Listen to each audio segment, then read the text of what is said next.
Bismillahirrahmanirrahim. Assalamualaikum warahmatullahi wabarakatuh.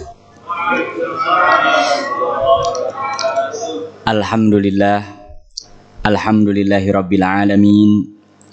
Wal aqibatu lil muttaqin. Wala udwana illa 'alal qaumiz zalimin. Asyhadu an la ilaha illallah rabbul awwalin wal akhirin. Wa asyhadu anna Muhammadan abduhu wa rasuluh afdalul anbiya'i wal mursalin wa ala alihi wa ashabihi wa man sanna bi sunnatihi ila yaumiddin.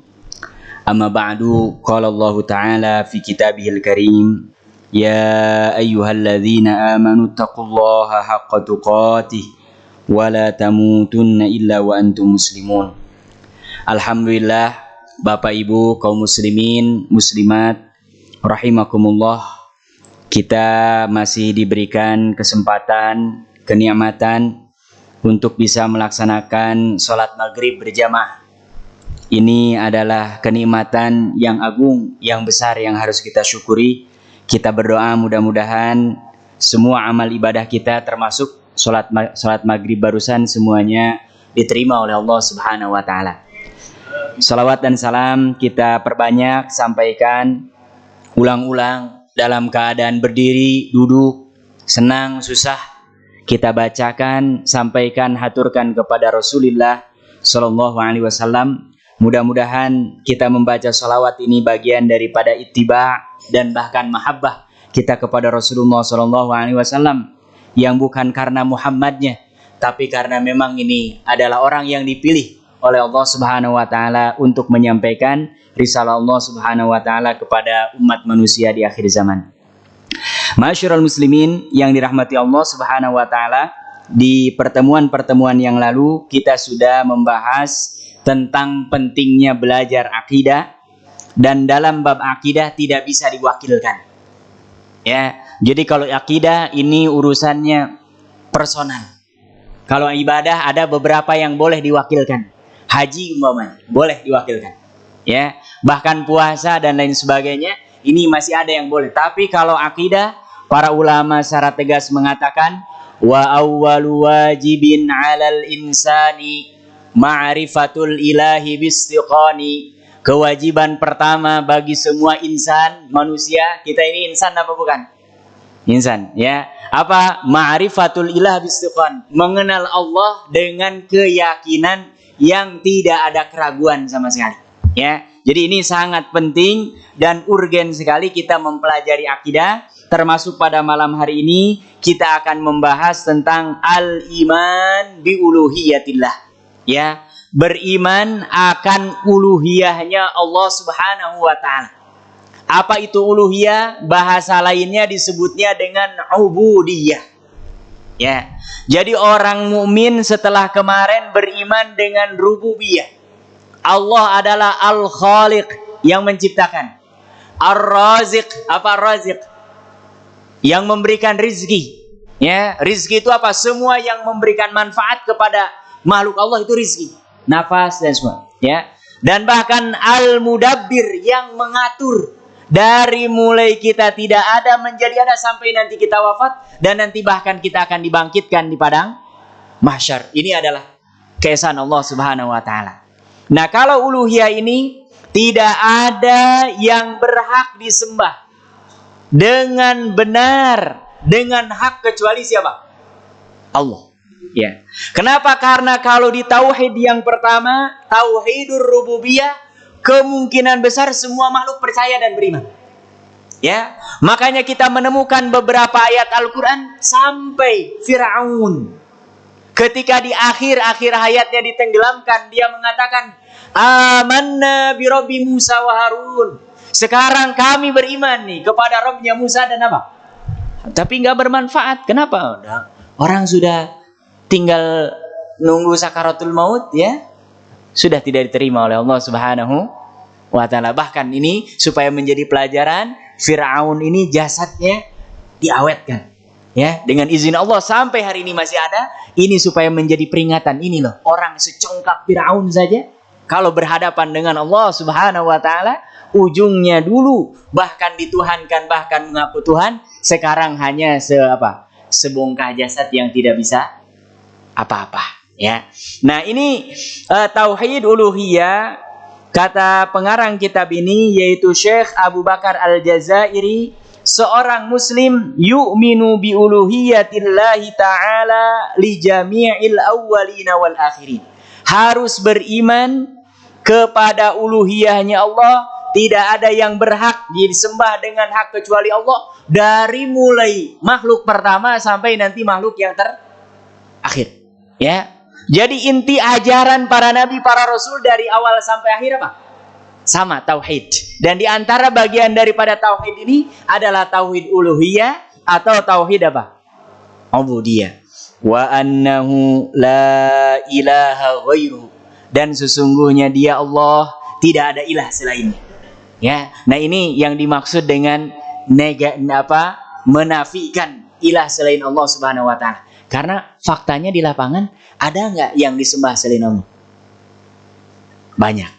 Ya, kalau ada yang disembah selain Allah, berarti orang ini belum bertauhid, atau tauhidnya masih terkontaminasi dengan apa? Kesyirikan. Dan syirik ini dalam Islam termasuk dosa-dosa yang sangat besar, bahkan bisa jadi tidak diampuni oleh Allah Subhanahu wa ta'ala kalau dia tidak bertaubat sebelum meninggal, ya. Wa annahu la ma'buda bihaqqin siwah, dan sesungguhnya Dia Allah, tidak ada yang berhak disembah dengan hak kecuali siapa? Allah Subhanahu wa ta'ala, ya. Wa dzalika, dan hal ini kata Syekh Jabir Al-Jazairi, lil adillatil naqliyati wal aqliyati taliyah, bisa kita perjelas, bisa kita pahami baik dengan dalil-dalil yang berdasarkan nakal, yaitu nas-nas Al-Quran dan As-Sunnah, ataupun berdasarkan nalar, yaitu akal kita. Ya, kenapa kita menyembah Allah? Secara tekstualnya apa? Kemudian secara nalarnya apa? Nah, ini beliau menjelaskan dua keterangan ini.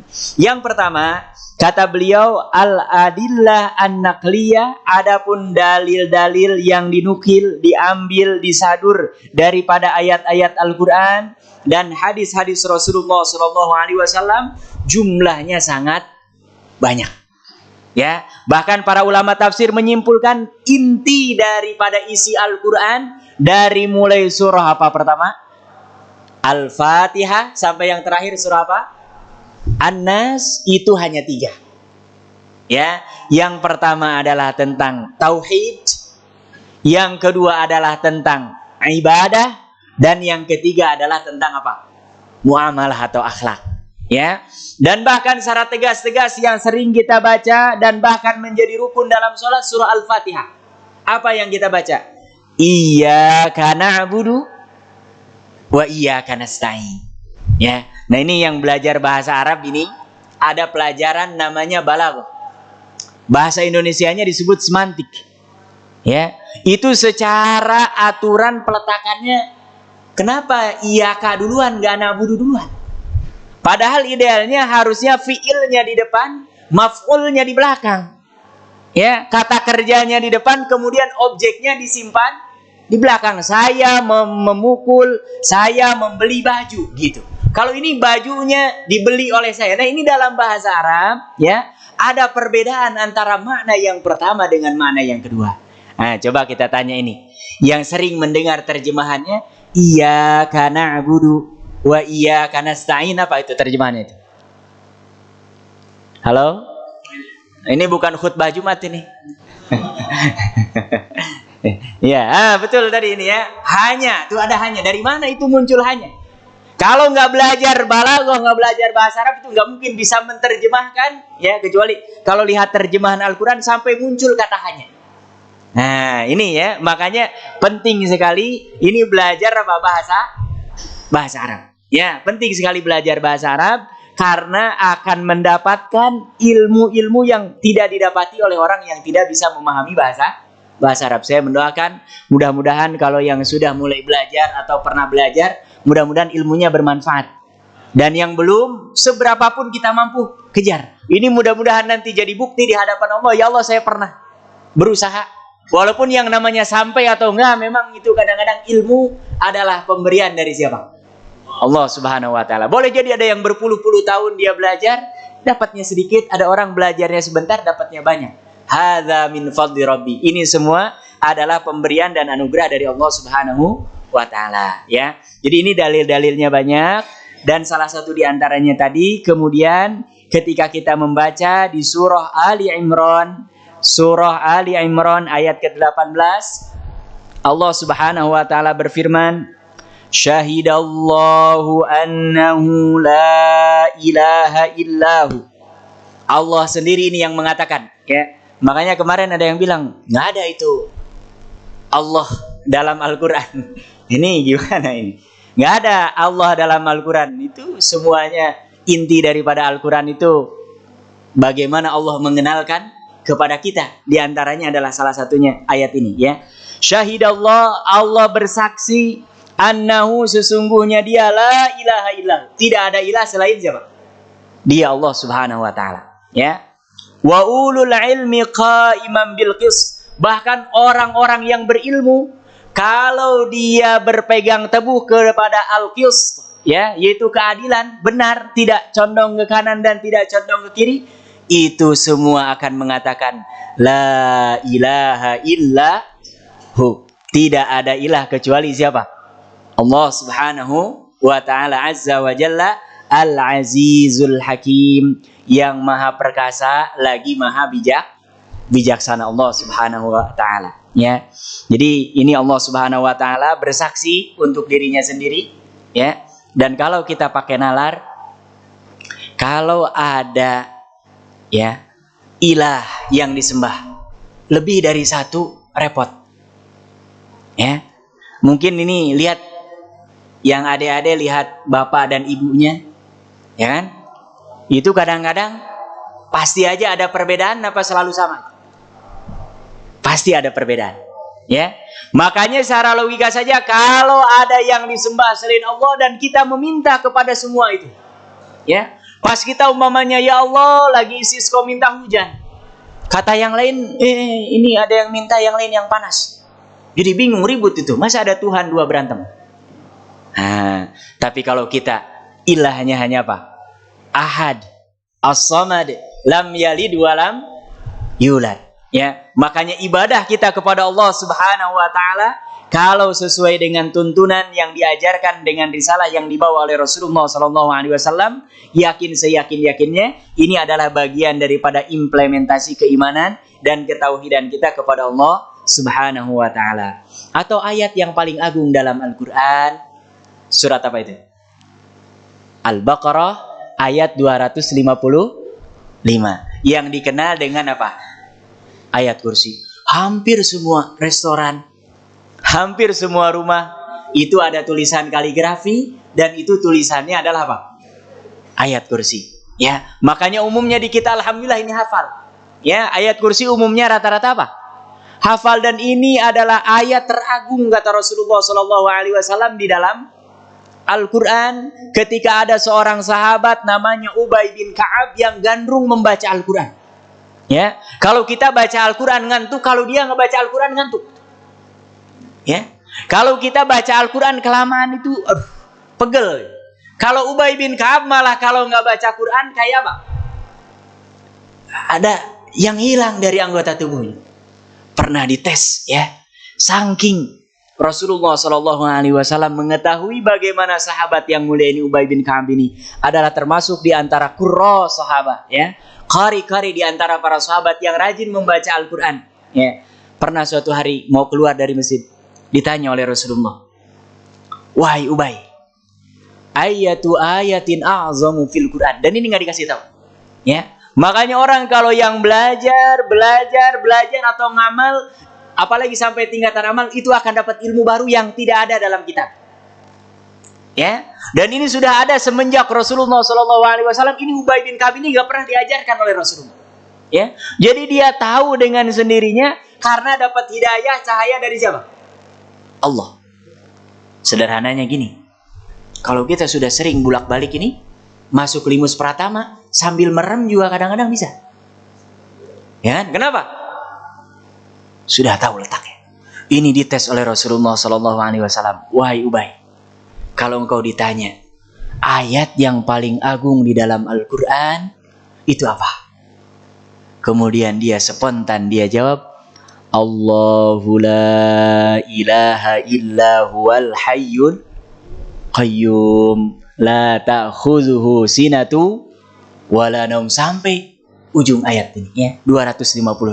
Dan di antara maknanya, dialah Allah, tidak ada ilah selain dia, al-hayyu, yang senantiasa hidup. Ya, kalau yang lain itu pasti, kalau yang namanya hidup, lawannya hidup apa? Mati. Ya, makanya semua makhluk dalam Al-Quran bahasanya pasang-pasangan. Ada siang, ada malam, ya kan? Ada darat, ada laut, ya. Ada laki-laki, ada perempuan, ada jantan, ada betina. Semua makhluk Allah berpasang-pasangan, tapi Allah, ya. Makanya dia senantiasa hai. Dan gimana kita minta kepada Allah kalau umpamanya dia ngantuk? Ya, Subhanallah, Maha Suci Allah, nggak mungkin, mustahil. Ya, makanya ayat ini mengatakan Allah adalah Al-Hayy, senantiasa hidup. Kalau umpamanya kita pas butuh, Tuhannya mati, gimana? Muskilah, masalah. Kepada siapa lagi kita bersandar, ya kan? Bahkan Al-Qayyum, ya, Al-Qayyum, Qayyum itu dari kata apa? Qiyam, apa qiyam? Nah, dulu kalau bapak yang di kampung masuk madrasah, biasanya kalau guru datang, qiyaman, kata ketua kelasnya, berdiri semua. Kemudian kata ketua kelasnya, qu'udan, julusan, nah duduk semua. Apa qayyum? Gak kenal istirahat. Ya, kalau berdiri kan harus apa? Tegak. Masya Allah, Allah ini qayyum. Ya, nggak ada. Huwa fi sya'an, selantiasa apa? Sibuk, gitu. Kalau kita, ya, kalau kita 24 jam tanpa istirahat, kira-kira gimana? Nggak bisa. Ya, kendaraan itu ada turun mesin, ya kan? Ada dia harus servis kemana? Ke bengkel. Tapi Allah Al-Qayyum, ya, Masya Allah. Bahkan di sini, jangankan tidur, Allah itu la ta'khudhuhu sinatun, ya. Allah itu tidak ada mengenal istilah apa? Ngantuk. Kantuk itu nggak ada rumusnya bagi siapa? Allah Subhanahu wa ta'ala. Makanya kalau ada orang yang menyembah Allah pagi hari, Allah senantiasa apa? Melihatnya, memantaunya, mengetahuinya, bahkan memberikan pahala kepadanya. Kalau dia berdoa meminta ampunan, diampuni dosa-dosanya. Kalau dia minta dilapangkan rizkinya, dibukakan pintu rizkinya. Kenapa? Al-Hayyul Qayyum la ta'khudhuhu sinatu wala. Kadang-kadang kalau kita yang ngajar, pernah melihat ada guru yang tidur? Mungkin kecapean deh. Ya. Kadang-kadang tiba-tiba ini kalau Rasulullah seperti itu, para sahabat paham lagi nerima wahyu. Ini kalau kita ngajar tiba-tiba diam kayak ini, nerima wahyu, yang datang siapa? Ya kan, malaikat Jibril kan sudah apa? Enggak turun wahyu. Tapi dimanapun pasti pernah menyaksikan. Ya, ada guru yang tiba-tiba ngomong ngantuk. Kenapa? Dia bukan ilah.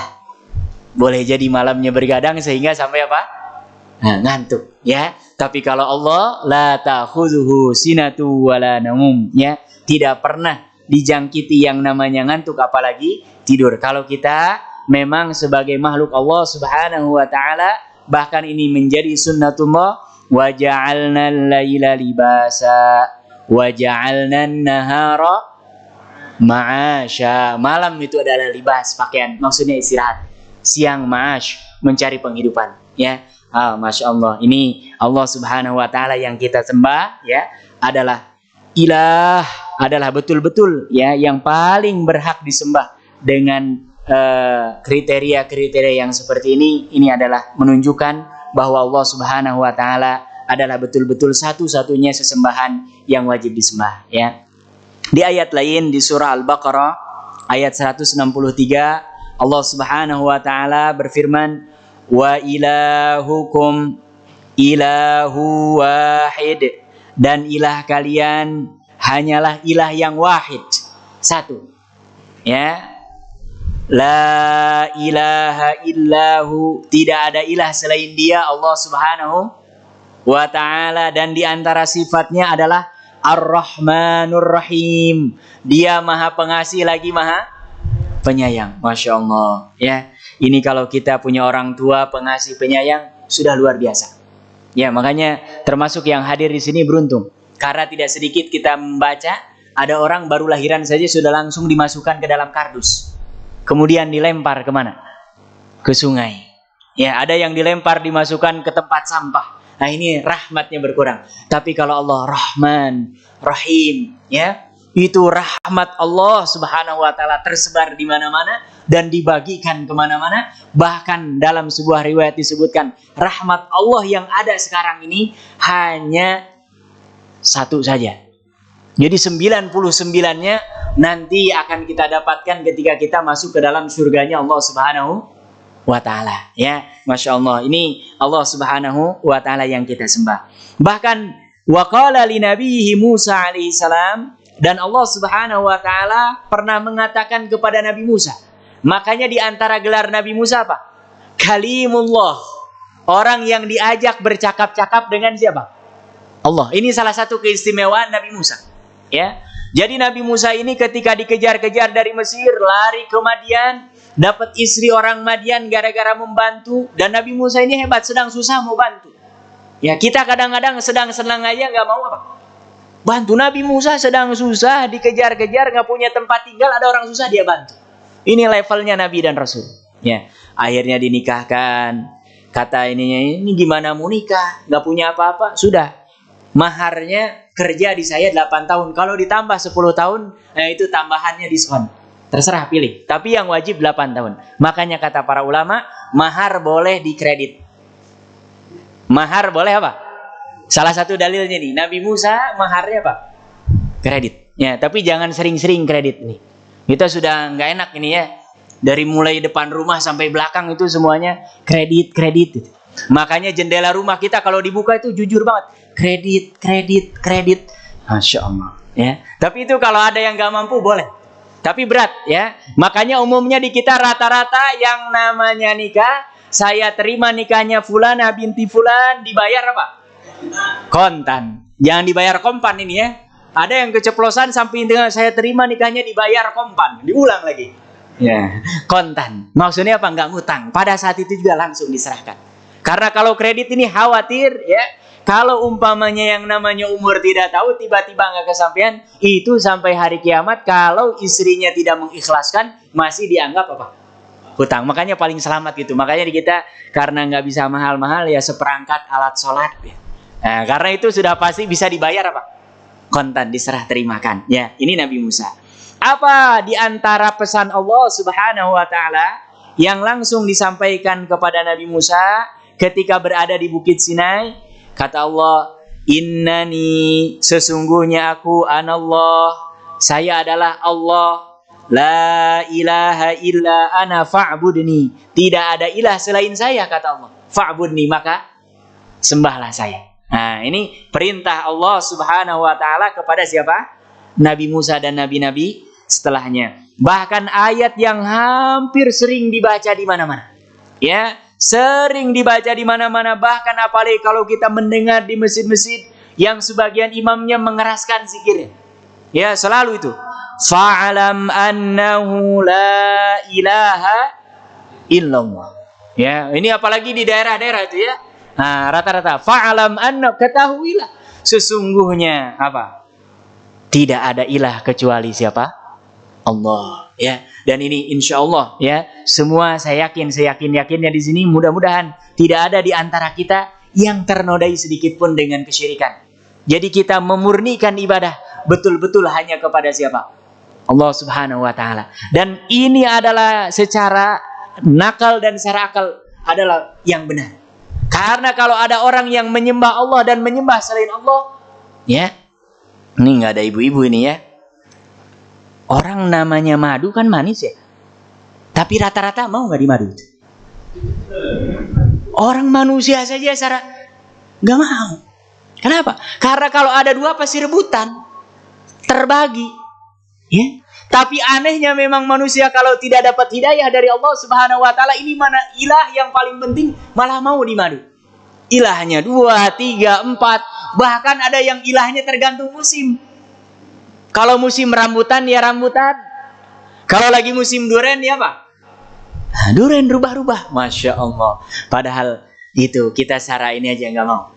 Ya, ini apalagi kita berilah kepada Allah Subhanahu wa ta'ala. Ya, nah ini dalil-dalil disebutkan dalam Al-Quran, dan juga para nabi, para rasul ya menyampaikan di antara inti dakwah mereka adalah tauhid, dan di antara bagian daripada tauhid itu adalah tauhid uluhiyah atau tauhid ubudiyah, beribadah kepada Allah Subhanahu wa taala semata tanpa ada yang diibadahi yang lain. Dan ini yang banyak di kita, sebagian besar khususnya yang belum tersentuh dengan dakwah, belum tersentuh dengan ta'lim, ya, belum tersentuh dengan kajian-kajian, masih ada yang dia yakin beribadah kepada Allah Subhanahu wa taala tapi masih menyembah kepada selain Allah, masih meminta kepada selain Allah. Jadi dia sholatnya di masjid, tapi giliran ada hajat datangnya ke dukun paranormal.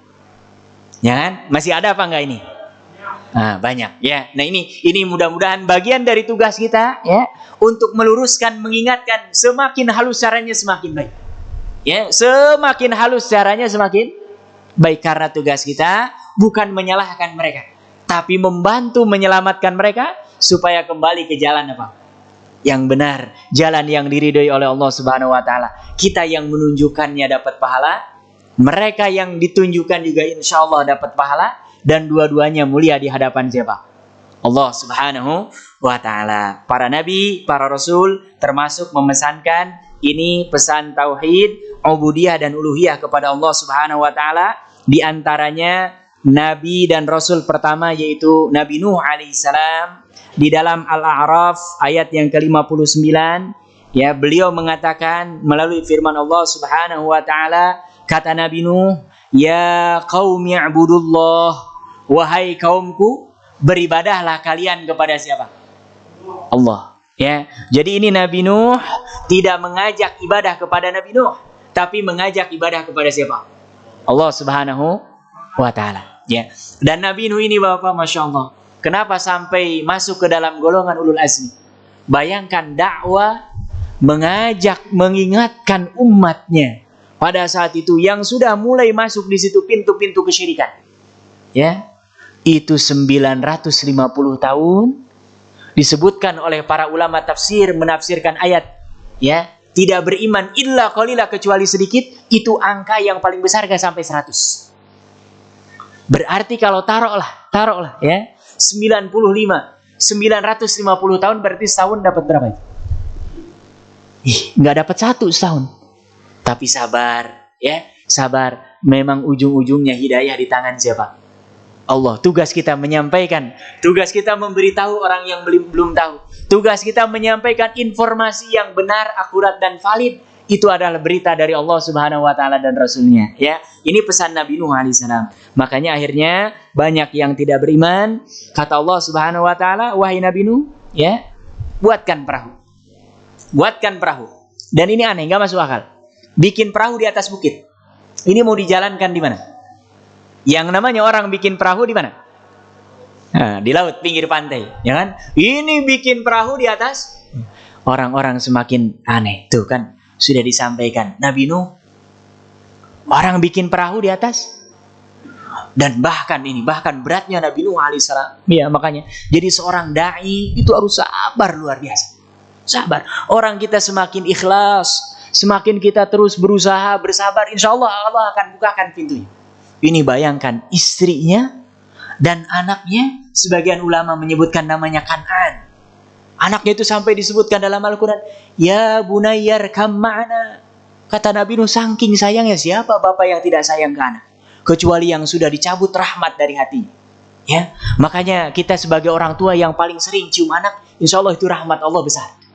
Tapi kalau yang anaknya 10 tapi gak pernah dicium, itu kata Rasulullah, awala amlik anna za'allahu min qulubikumur rahmah. Saya hampir-hampir mengatakan bahwa Allah sudah mencabut rahmat dari hati orang-orang yang seperti ini. Karena ada seorang yang datang kepada Rasulullah SAW, namanya Al-Aqra ibn Habis. Dia punya anak 10. Lihat Rasulullah mencium Hasan. Kalian mencium cucu-cucu kalian. Kata Rasulullah, memang kenapa? Kemudian, saya punya anak 10, tidak pernah ada satupun yang pernah saya cium. Kemudian kata Rasulullah SAW, awal amlik an-naza'a fi qulubikum rahmah. Saya hampir-hampir bisa mengatakan bahwa Allah telah mencabut apa? Rahmat dari hati-hati kalian. Nah ini Nabi Nuh alaihissalam mengatakan kepada anaknya, wahai anakku, ayo naik ke perahu. Apa kata anaknya? Nah ini makanya dalam bab-bab akidah, dalam agama kita ada hal-hal yang kadang-kadang tidak bisa dinalar dengan akal. Kalau ayatnya sharih, jelas, pasti, apalagi sampai ijma para ulama sudah ikut walaupun tidak sejalan dengan apa? Nalar dan akal kita. Ya kata anaknya Kanan, dia pakai logika, ya. Pakai logika, pakai nalar. Ya bunayya irkam ma'ana, apa jawabannya? Sa'awi ila jabalin ya'simuni minal ma'. Wahai bapakku, gampang. Kalau nanti tiba-tiba ada air banjir bandang, tinggal lari aja kemana? Apa jabal? Gunung. Apa kata ayahnya? Diingatkan ini. La asimal yauma. Hari ini tidak ada yang bisa selamat. Ya, kecuali orang yang mendapatkan rahmat dan pertolongan dari siapa? Allah. Ternyata banjir bandang dia agak santai. Orang banjirnya segini, kayak kita rumah ya. Banjirnya 40 cm, naikin 50 cm. Ya kan? Banjirnya 1 meter, naikin 1. Tapi kalau ini adalah banjir yang didesain oleh Allah Subhanahu wa taala, bahkan mayoritas para ulama tafsir menyebutkan manusia yang ada sekarang ini itulah sisa-sisa daripada yang mereka ikut ke dalam perahunya Nabi Nuh alaihissalam. Ya, jadi semua Allah perintahkan pilih pasangan-pasangan termasuk binatang, ya. Semua zaujain isnain, berpasangan jantan dengan betina. Inilah yang diperintahkan oleh Nabi Nuh alaihissalam kepada kaumnya adalah untuk beribadah kepada Allah Subhanahu wa taala. Termasuk Nabi Salih, Nabi Syuaib, ya ini mertuanya Nabi Musa yang tadi menikahkan putrinya dan maharnya dikredit, ya. Tapi ini mudah-mudahan jangan diturun, ya. Jangan ada yang kalau bisa cash ini. Karena ini musim kredit semua, ya. Dikredit semua. Ini lebih baik bayar cash, ya, lebih selamat gitu, ya. Nah, ini nabi-nabi yang lain juga sama menyampaikan dalam surah yang sama juga di surah Al-A'raf. Allah Subhanahu wa taala menyebutkan, ya qaumi ibudullah, wahai kaumku, ibadahlah kalian kepada Allah, malakum min ilahin ghairuhu, dan tidak ada bagi kalian ilah yang berhak disembah selain Allah Subhanahu wa taala, ya. Dan orang-orang yang menyembah Allah Subhanahu wa taala baik di barat maupun di timur, di utara ataupun di selatan, ilahun wahid.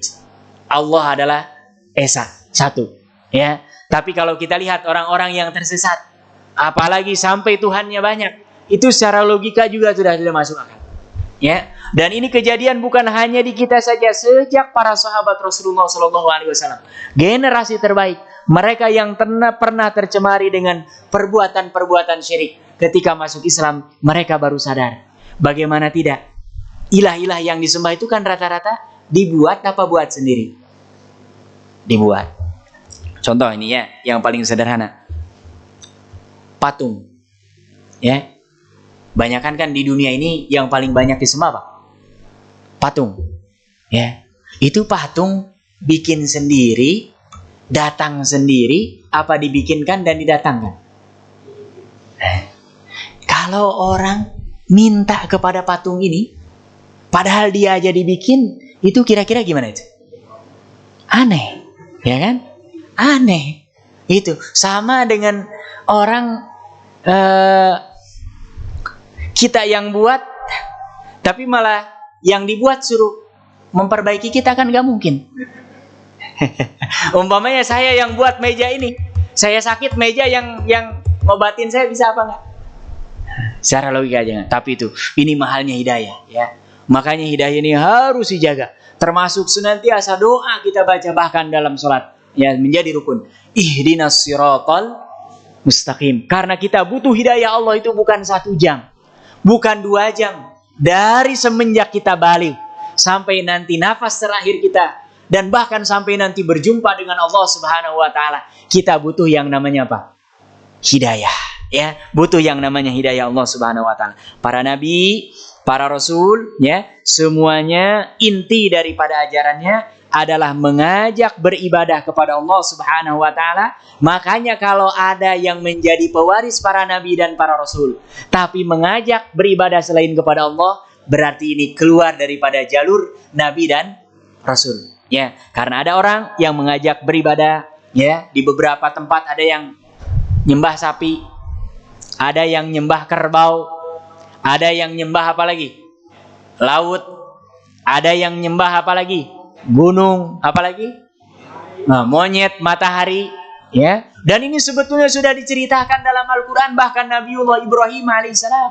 Umumnya orang itu kalau menyembah itu pasti sesuatu yang agung, ya. Makanya Nabi Ibrahim diceritakan dalam Al-Quran dalam masa pencariannya itu, lihat qamar. Apa qamar? Ada Pak Qamar di sini namanya. Nah, harus tahu itu, jangan sampai namanya qamar nggak tahu artinya. Ya, qamar artinya apa? Bulan. Jadi malam matahari tidak ada, redup, ini bulan yang paling nampak. Kemudian kata Nabi Ibrahim, oh ini adalah ilah saya. Subuh, malam terang subuh, kalau bulan gimana? Apalagi terbit matahari, tenggelam dia. Kata Nabi Ibrahim, gimana? Saya menyembah Tuhan yang dia malam ada, siang nggak ada. Kalau saya butuhnya siang gimana? Masya Allah, ternyata siang datang matahari. Dan yang namanya matahari jauh lebih terang daripada apa? Bulan. Makanya di siang hari nggak ada bintang-bintang. Karena matahari sudah cukup, lebih dari cukup. Kalau malam bulan masih dibantu dengan apa? Bintang-bintang. Ini kata Nabi Ibrahim, oh ini yang saya cari nih. Ya, yang saya. Datang waktu maghrib, tenggelam juga dia. Gimana kata Nabi Ibrahim? Kalau saya nyembah matahari, tapi dia malam kagak ada. Pas kita butuh gimana? Gak bisa. Ya, sampai akhirnya Nabi Ibrahim berkesimpulan bahwa satu-satunya ilah yang hak, la ma'buda bihaqqin, kecuali siapa? Allah Subhanahu wa taala, ya. Nah, ini beberapa dalil-dalil yang dinukil dari ayat-ayat Al-Qur'an, ya.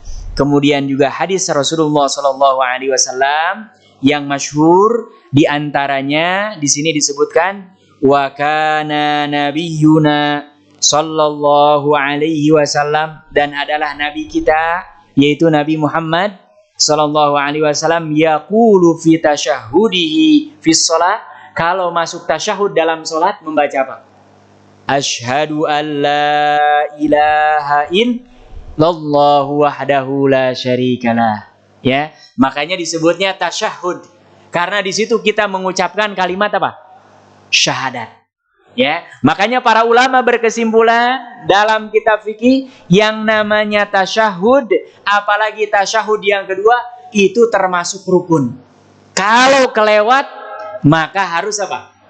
Diulang lagi sholatnya. Ya, jadi ini hukumnya wajib membaca tasyahud dalam sholat, terlebih tasyahud akhir. Kalau tasyahud awal, para ulama mengatakan kalau lupa karena dia belum rukun, sebagian ada mengatakan harus sujud sahwi, sebagian nggak perlu sujud, salam saja. Tapi kalau tasyahud akhir, ini termasuk Rasulullah SAW membacakan ini. Ya, dan banyak riwayat-riwayat yang lain yang menyebutkan bagaimana pentingnya tentang tauhid uluhiyah ini. Ya, ini dalil-dalil yang memang dinukil dari firman-firman Allah Subhanahu wa taala dan sabda-sabda dari hadis Rasulullah SAW. Kemudian yang kedua, al-adillah al-aqliyah, dalil-dalil yang berdasarkan nalar ataupun akal. Ya, kata beliau di sini, inna rububiyyatihi ta'ala as-sabitah duna jadal. Ya, orang yang akalnya sehat menyembah Allah Subhanahu wa taala itu adalah sesuatu yang mutlak dan tidak perlu lagi diperdebatkan. Gitu. Kenapa? Karena kalau ada dua Tuhan pasti ribut. Orang di rumah aja kadang-kadang satu anak sukanya manis, satu sukanya asam, satu sukanya apa? Pedas. Pasti cekcok. Ini bagaimana kalau ada ilah lebih dari satu? Makanya satu-satunya yang berhak disembah hanya siapa? Allah. Kemudian yang kedua, Allah ini adalah pencipta dan ciptaannya dahsyat dan luar biasa. Ya, coba bayangkan, ini yang paling mudah. Saya selalu kalau mengajarkan tauhid, keluar dari kelas, keluar. Coba lihat langit. Anak-anak itu masuk lagi. Memang ada apa, Pak? Nah, lihat aja langit. Kemudian saya bilang, coba masuk ke ruangan. Kita hitung nih. Di ruangan kita ini ada berapa tiangnya? Nah, ini masjid kita ini berapa tiangnya? Ya, yang kelihatan sudah pasti ini 1, 2, 3, 4. Ya, belakang aja 4. Tambah tengah 3, depan lagi 4. Berarti sudah berapa itu? 11. Ya, padahal ukuran masjid ini lebih gede dari langit. Apa kecilnya jauh kemana-mana? Kenapa langit yang dari ujung barat sampai ujung timur sama? Nggak pakai tiang. Tapi ini masjid hanya ukuran berapa ini? Tiangnya banyak. Yang menciptakannya beda. Kalau yang menciptakan masjid ini, yang mendesainnya siapa? Arsitek. Arsitek itu khalik atau makhluk? Makhluk. Terbatas. Tapi kalau Allah, langit yang sebegitu luas ya, mampu menciptakan tanpa apa? Tiang. Masya Allah. Ini yang menciptakan siapa? Allah. Ya. Nah, kalau di sini makanya kalau ada di sini bapak yang arsitek bisa bikin bangunan tiangnya sedikit, itu kemungkinan akan dapat hadiah. Kemungkinan pasti. Ya. Ada beberapa masjid di Tanah Abang itu dia tiangnya sedikit. Itu dapat penghargaan dari kerajaan Arab Saudi. Jadi di dunia dicari ini masjidnya bagus dan secara logika membutuhkan tiang banyak, tapi semakin cerdas arsiteknya, dia bisa meminimalisir jumlah apa. Tapi kalau tanpa tiang sama sekali mustahil nggak mungkin. Tapi Allah yang maha kuasa segala-galanya mampu menciptakan langit yang luas seperti ini tanpa apa? Bi ghairi amadin tarawunaha, tanpa tiang sedikit pun sebagaimana kalian lihat. Gitu kata Allah Subhanahu wa taala. Kemudian yang kedua. Nah, ini agak susah. Kalau ini harus betul-betul yang kuliah di dunia kelautan. Ya. Nah, ini di Pasar Minggu ada nih. Ya, saya dulu ngajar setiap akhir pekan tahsin anak-anak yang mereka jurusannya itu kelautan. Jadi hidupnya di laut terus. Ya. Dan dibiayai oleh negara. Lupa saya namanya apa, STKIP atau apa ya. Nah, itu di laut itu ternyata yang kita ketahui air laut itu rasanya apa? Asin. Ya. Tapi kata Allah dalam surah Ar-Rahman, marajal bahraini, apa lanjutannya?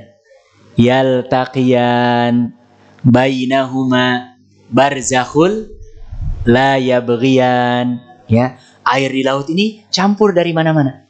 Dari sungai, dari selokan, ya. Bahkan tidak menutup kemungkinan mungkin ya yang dari spiteng-spiteng itu masuk ke situ semua. Tapi kata Allah, di antara air yang asin dengan yang tidak asin itu ada barzakh. Apa barzakh? Pemisah. Makanya alam kubur disebutnya apa? Alam barzakh. Karena yang memisahkan kehidupan dunia dengan nanti kehidupan akhirat yang dimulai dengan padang mahsyar. Ada seorang ulama, seorang intelektual cendekiawan dari barat yang non-muslim masuk Islam gara-gara ini. Jadi dia melakukan penelitian, datang ke semua benua yang ada di dunia ini. Dia perhatikan ternyata di laut ini walaupun asin itu ada barzakh. Jadi yang tawar dengan yang asin ini ada apa? Pemisah. Ini dia untuk sampai kepada kesimpulan ini butuh waktu berpuluh-puluh tahun. Butuh waktu berpuluh-puluh tahun sampai dia mendapatkan penghargaan. Kemudian dia datang ke negara Islam. Kalau tidak salah datang ke Al-Azhar di Mesir. Kemudian dia berbangga diri menceritakan, saya ini peneliti laut. Saya mendapatkan penghargaan A, B, C. Apa memang penghargaan? Dia sebutkan, itu penemuan inti dia itu adalah ada barzakh di laut. Kemudian kata Syekh Al-Azhar ini, ya seorang ulama di Al-Azhar ini mengatakan, kami sudah dari 14 abad yang lalu tahu hal ini. Dan ini sudah disampaikan oleh Allah Subhanahu wa taala dalam Al-Qur'an. Bacakan tadi surah Ar-Rahman, kemudian karena dia nggak mengerti bahasanya, ya kan? Diterjemahkan, dia lihat terjemahannya. Kata dia, ini tidak mungkin kalau ini adalah ciptaan manusia. Karena apa? Saya saja yang meneliti butuh waktu berpuluh-puluh tahun. Makanya dia mengatakan langsung, asyhadu alla ilaha illallah wa asyhadu anna Muhammadar Rasulullah. Kalau tidak salah dalam kitabnya bahasa Arab, rijalun wa nisaun aslam. Ya, laki-laki dan perempuan yang mereka masuk Islam diantara banyak karena penemuan itu. Ya, makanya ulama dalam Al-Quran itu malah kebanyakan kauniyah. Karena kalau kauniyah itu pasti, ya, kauniyah itu pasti. Umpamanya orang yang meneliti laut, meneliti alam, kalau dia tulus, ikhlas dalam rangka ma'rifatullah, pasti ujung-ujungnya akan mengatakan apa? Ini semua adalah ciptaan Allah Subhanahu wa Ta'ala, akan semakin meyakinkan. Nah, ini banyak sekali, ya, dalil-dalil nakli, dan diantaranya yang tadi sudah disebutkan.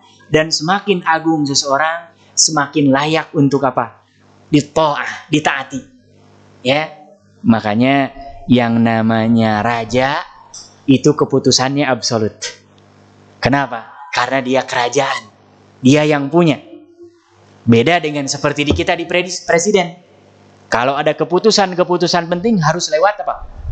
DPR, ya kan? Kenapa? Dia nggak absolut. Semakin orang ini kekuasaannya besar, itu semakin layak untuk disembah. Nah, logika kita mengatakan kalau Allah dengan segala sifatnya yang kamal, sempurna, dan tidak ada kekurangan sedikit pun, maka yakin seyakin-yakinnya tidak ada ilah yang berhak disembah dengan sebenar-benarnya kecuali Allah Subhanahu wa Ta'ala. Kalau ada yang disembah selain Allah, maka pasti seyakin-yakinnya itu adalah walaupun ma'bud tapi bil batil, dengan jalan yang tidak diridhoi oleh Allah Subhanahu wa Ta'ala. Mudah-mudahan kita ini sudah dimuliakan oleh Allah Subhanahu wa Ta'ala, menjadi seorang mukmin, menjadi seorang muslim jaga. Termasuk ini anak-anak kita, lingkungan kita. Kalau tidak kita jaga, khawatir nanti Allah Subhanahu wa Ta'ala cabut kenikmatan ini, yang tadinya kita ini mayoritas malah jadi minoritas, waliyazubillah. Mudah-mudahan Allah Subhanahu wa Ta'ala senantiasa memberikan kepada kita keistiqomahan dalam keimanan dan keislaman, dan mudah-mudahan sebagaimana dikumpulkan di masjid ini, kita dikumpulkan di surganya Allah Subhanahu wa Ta'ala. Alhamdulillahirabbil alamin. Subhanakallahumma wa bihamdika asyhadu an la ilaha illa anta astaghfiruka wa atubu ilaik. Azan itu baik. Nanti setelah azan dari DKM, kalau ada yang ingin bertanya boleh ya, tapi kita dengarkan dulu kumandang azan. Nanti kalau memang ada pertanyaan silahkan. Kalau tidak ada, nanti kita akan lanjutkan dengan sholat qabliyah isya, dan lanjut dengan sholat isya berjamaah insyaallah. Barakallahu fikum. Assalamualaikum warahmatullahi wabarakatuh. Allahu akbar, Allahu akbar, Allahu akbar, Allahu akbar. Asyhadu an la ilaha illallah.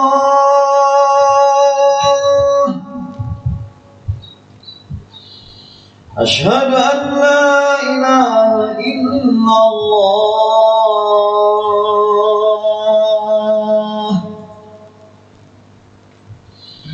Asyhadu anna Muhammad Rasulullah.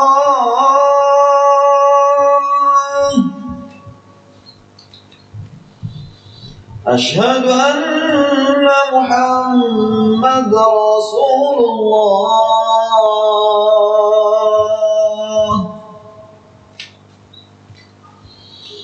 Hayya 'alas salah.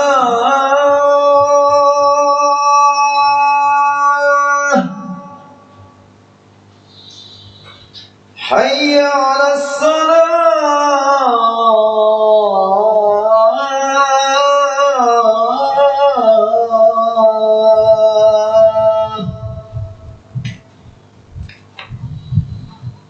Hayya 'alal falah.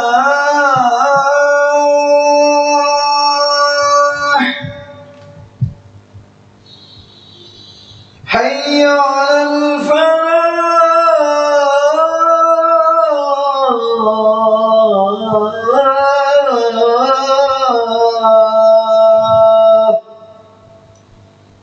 Allahu akbar, Allahu akbar. La ilaha illallah.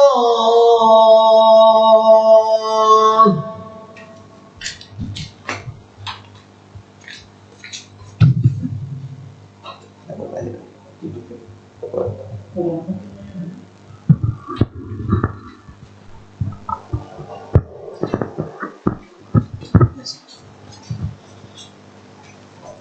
sekalian, silakan bila mana ada yang ingin tanyakan tentang materi TMB tadi, dipersilakan karena pembelajaran sangat bagus sekali. Silakan mau ada bertanya. Tafadhol. Ya, Pak Mul mau bertanya, silakan. Kelihatannya malu-malu nih. Ya baik, Pak Ustadz. Assalamualaikum warahmatullahi wabarakatuh. Waalaikumsalam warahmatullahi wabarakatuh. Mungkin gini Pak Ustadz, di negara kita tahu kan kita berideologi Pancasila Pak Ustadz. Nah ternyata sebagian tokoh-tokoh, bahkan tokoh-tokoh pemuka Islam sendiri kadang-kadang keceplosan, mungkin menurut saya keceplosan, mungkin kadang-kadang demi ini ya, demi jabatan atau bagaimana mengatakan agama itu sama gitu, seolah-olah agama itu sama. Apakah ini tidak apakah pernyataan seperti ini bisa menggiring umat ke arah yang apa ya Pak Ustadz, yang mungkin merusak akidah itu tadi Pak Ustadz ya. Nah dan bagaimana kita meluruskan hal ini ke saudara-saudara kita. Nah ini itu aja Pak Ustadz. Bila taufiq. Assalamualaikum warahmatullahi wabarakatuh. Assalamualaikum. Ya. Masuk ya? Ya. Baik,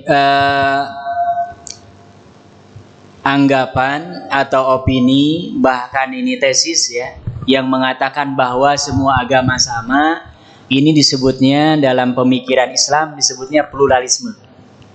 Ya. Dan ini MUI sudah mengeluarkan fatwa. Ya, fatwa dulu yang dikenal dengan sepilis. Sekularisme, pluralisme dan liberalisme, dan dikatakan bahwa ini bertentangan dengan ajaran Islam. Gitu. Dan ini tadi secara konsep dengan tauhid memang sangat-sangat bertentangan. Apalagi untuk kita orang muslim ya. Dan bahkan yang memprotes hal ini bukan hanya orang muslim, termasuk yang non muslim pun mereka apa? Protes. Karena secara logika, kalau semua agama sama, untuk apa kita mempertahankan konsep apa? Akidah ini. Ya, karena mereka termasuk mereka yang punya keyakinan yang berbeda dengan kita, itu kan mereka juga nggak mau disentuh urusan itu. Nah, makanya ini konsep atau pemikiran terkait dengan pluralisme ini memang bertolak belakang. Bukan hanya dengan Islam. Kalau Islam sudah jelas ya. Karena kalau semua agama sama, berarti orang yang menyembah patung dengan yang murni ibadah kepada Allah nilainya apa? Sama. Dan ini mereka dulu ya, tahun 70-an, 80-an mengibaratkan seperti roda sepeda. Ya, itu kan jari-jarinya banyak. Tapi nginduknya kemana? Bulatan tengah ini apa namanya ya? Nah, yang bulatan tengah itu kan ujungnya semuanya nempel ke situ. Nah, kata dia, ya, logika pluralisme itu, kita ini walaupun agamanya A, B, C, tapi ujung-ujungnya ilahnya satu. Nah, dan ini nanti akan bertolak belakang, apalagi dengan konsep tauhid uluhiyah ya. Tidak dibenarkan dalam Islam ada orang yang menyembah Allah, tapi di samping itu menyembah selain Allah. Inilah tadi yang disebut dengan apa? Syirik. Ya, makanya ini istilahnya disebutnya tauhid uluhiyah. Mengesahkan hanya satu yang disembah, tidak ada yang lain kecuali siapa? Allah Subhanahu wa taala. Ya, makanya ini akan lari nih parah di kita. Dulu ada anak kecil namanya Ponari, masih ingat ya Bapak ya? Modal apa? Batu. Itu orang karena akidahnya tidak lurus, ya kan? Datang dari Jakarta, dari Sumatera, dari mana? Hanya untuk mendapatkan apa? Cemplungan air. Dan wallahu taala alam. Dan kalau saya yakin la yadurru wa la yanfa. Itu tidak akan bisa mendatangkan madarat dan manfaat kecuali dengan izin siapa? Allah. Ya, tapi memang kemungkinan besar di lapangannya ada orang ya yang menjadi sembuh gara-gara ini. Kemungkinan ada orang yang punya hajat, tapi itu ya kalaupun terjadi hanya kebetulan saja. Kalau Allah nggak ada istilah kebetulan, ya kan? Kalau ini hanya kalau umpamanya kebetulan harusnya semua sama. Tapi ini yakin saya yakinnya dari sekian ribu orang yang datang nilainya pasti beda-beda. Gitu. Nilainya pasti beda-beda gitu ya. Jadi secara konsep memang pluralisme ini bertentangan bagi kita orang muslim itu sudah secara jelas dan fatwa MUI sudah jelas ya. Walaupun untuk prakteknya memang tadi belum bisa ya di sampai seperti sekarang kan ada JIL ya. Kemudian hampir di semua ormas ini selalu ada gerakan-gerakan khususnya mereka yang belajar di barat untuk ini pluralis sudahlah kita dengan mereka sama. Ya kalau sisi kemanusiaannya ya memang mereka juga sama makhluk Allah gitu. Tapi untuk konsep ketauhidan ini lakum dinukum waliyadin. Makanya Rasulullah kan sababun nuzul daripada ayat ini Rasulullah kekeh dengan dakwahnya. Akhirnya orang Quraisy lebih sudahlah Muhammad ya. Na'budu ilahaka sana. Kami nyembah Tuhanmu itu 1 tahun. Tapi dengan syarat ta'budu ilahana sana. Engkau menyembah ibadah Tuhan kami 1 tahun. Kemudian turun firman Allah Subhanahu wa taala dan yang di ujung ini lakum dinukum waliyadin. Dalam hal ini tidak ada yang namanya kompromi ya. Ini makanya konsep ketauhidan ini termasuk tauhid uluhiyah ini adalah sesuatu yang usul ya, sangat-sangat pokok dan fundamental ya. Makanya mudah-mudahan kita terhindar dari pemikiran-pemikiran seperti ini. Dan memang ini sebutnya pemikiran lama tapi pakai bahasa baru tadi pluralisme dengan logika-logika yang umumnya kalau orang belajar di kampus itu rata-rata kan pendekatannya filsafat ya, hermeneutik ya cocok gitu. Tapi kalau dengan konsep-konsep keislaman itu sudah jauh. Ya makanya ini kalau di Indonesia yang rajin mengkantar-kantar pemikiran seperti ini adalah INSIS. Ya, kemudian di Universitas Darussalam di Gontor ada juga namanya CIOS. Nah, ini mereka mengkantar pemikiran-pemikiran ini dan umumnya memang adalah mereka yang alumni-alumni pernah belajar di barat gitu. Jadi belajar di Islamic Studies di Jerman, di Amerika, di lain sebagainya dan yang mengajarkan bukan orang muslim mayoritas. Itu mereka yang disebut dengan pakar gitu. Ya, kalau kita kan muslim belajar itu untuk diamalkan. Kalau ini kan hanya untuk penelitian. Yang namanya penelitian tergantung yang meneliti. Gitu. Wallahu ta'ala gitu ya. Mudah-mudahan kita terhindar. Wallahu ta'ala. Nah. Masih ada sih? Cukup? Kelas? Alhamdulillahirabbil alamin. Sekali lagi kita tutup dengan membaca doa kafaratul majlis. Subhanakallahumma wa bihamdika asyhadu an la ilaha illa anta astaghfiruka wa atubu ilaik. Wassalamualaikum warahmatullahi taala wabarakatuh.